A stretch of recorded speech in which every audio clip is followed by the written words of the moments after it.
A Chinese court held its first trial of a Canadian citizen charged with espionage on Friday, but it was the timing that raised a few eyebrows.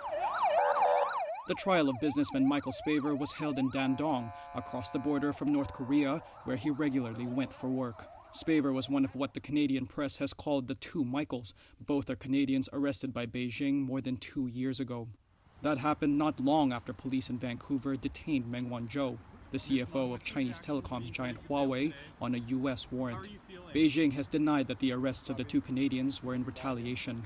Canadian officials said they were denied access to Friday's trial on national security grounds. Jim Nicol, the deputy head of the Canadian embassy in Beijing, expressed his disappointment. There is an obligation on the Chinese authorities' part to admit consular officials to attend hearings of our citizens. So we are disappointed in the lack of access and the lack of transparency. Hours after the trial ended, Beijing said it would set a later date for a verdict. China has a conviction rate of over 99%. Meng Wanzhou remains on house arrest in Vancouver as she fights extradition to the United States. While Beijing has denied a link, Spavor's trial coincides with the first ever talks between Beijing and Washington since President Joe Biden took office.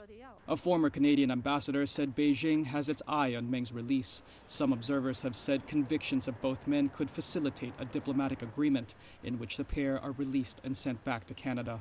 The other arrested Canadian, former diplomat Michael Kovrig, is set to appear in court on Monday.